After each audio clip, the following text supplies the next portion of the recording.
வணக்க மக்களே, welcome to the ஃபெட்டர் show. இன்னைக்கு ஷோ நம்ம பார்க்க போது தம்முடு அப்படின்ற ஒரு தெலுங்கு மூவியோட ரிவ்யூ. இந்த படம் ஆல்ரெடி தியேட்டர்ஸ்ல ரிலீஸ் ஆன ஒரு படம். இப்போ இந்த படம் வந்து நெட்ஃபிளிக்ஸ்ல தமிழ் டப்பிங்கோட அவைலபிளா இருக்கு. இந்த படத்துல நிதின் தான் லீட் கேரக்டர் பிளே பண்ணிருக்காரு. தம்முடு அப்படின்ற அந்த டைட்டிலுக்கு ஏத்த மாதிரி தன்னோட அக்காவை காப்பாற்ற முயற்சி பண்ற ஒரு தம்பியின் கதை அப்படின்னு சொல்லலாம். அந்த தம்பி தான் நம்ம நிதின். இவரை பொறுத்த வரைக்கும் ஒரு நேஷனல் லெவல் ஆர்ச்சரா இருக்காரு. வேர்ல்டு சாம்பியன்ஷிப் அடிக்கணும் அப்படின்ற கனவோட இருக்காரு. ஆனா இவரோட பெர்ஃபார்மன்ஸ் ரீசெண்டா பாத்தீங்கன்னா பயங்கரமா டிப் ஆயிருக்கும். அதுக்கு முக்கியமான காரணம் இவரோட பழைய நினைவுகள் இவரை வந்து டிஸ்டர்ப் பண்ணுது. சின்ன வயசுல தன்னோட அக்காவை இவர் பிரிஞ்சிருப்பாரு. திருப்பி தன்னோட அக்காவை கண்டுபிடிச்சு சேரலாம் அப்படின்னு யோசிச்சுட்டு இருப்பாரு. அவங்க அக்கா பிரசன்ட்ல வந்து ஒரு கவர்மெண்ட் அபிஷியலா இருப்பாங்க. அவங்களுக்கும் வில்லனுக்கும் ஒரு கிளாஷ் அப்படின்றது உண்டாகி இருக்கும். அதனால அவங்க அக்கா ஃபேமிலியே வந்து கடத்தப்பட்டிருக்கும். ஸோ தன்னோட அக்காவையும் அவங்களோட ஃபேமிலியும் மீட் எடுக்கிறதுக்கு இவர் என்னென்ன முயற்சிகள் எடுக்கிறாரு, டுவர்ட்ஸ் தென் மீட் எடுத்தாரா இல்லையா அப்படின்றத அந்த படத்தோட கதை. ஒரு ஒன் நைட் த்ரில்லர் அப்படின்ற மாதிரி தான் இவங்க பிளான் பண்ணிருக்காங்க. பொதுவா ஒன் நைட் த்ரில்லர் அப்படின்னாலே வந்து ஒரு ராத்திரி நிறைய பரபரப்பான சம்பவங்கள் நடக்கணும்னு நம்ம எதிர்பார்ப்போம்.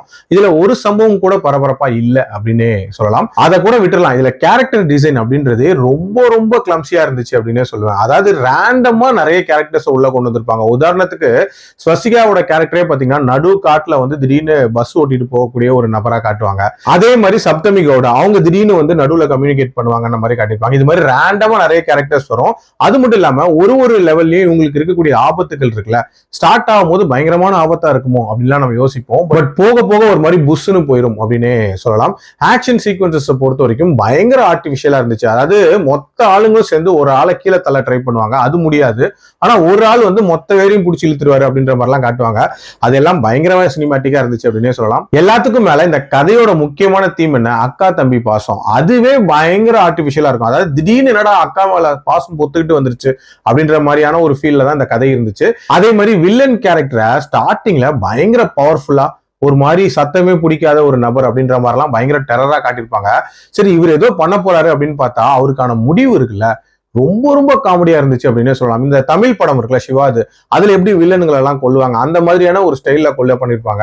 ஓவரால் என்ன பொறுத்த வரைக்கும் ஒரு பழைய கதை, அதை இன்னும் பழசா வந்து பிரசன்ட் பண்ணிருக்காங்க.